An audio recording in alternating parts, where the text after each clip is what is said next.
Assalamualaikum warahmatullahi wabarakatuh.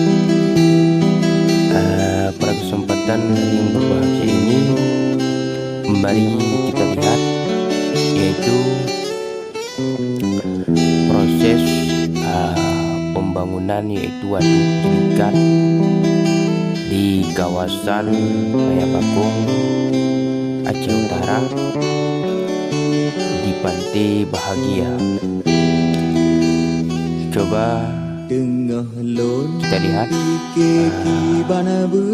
bagaimana keindahan alam yang sangat cocok buat pandangan mata.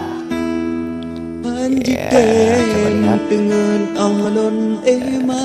ini adalah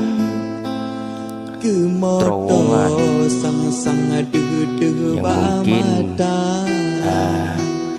masih dalam tahap proses pembangunan yang mungkin insyaallah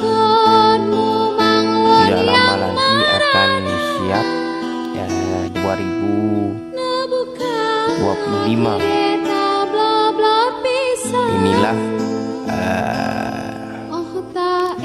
proyek yang dibangun oleh Bapak Jokowi di kawasan Aceh Utara.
Lun gala moto hai masih agak lun wawa malam hana pude mata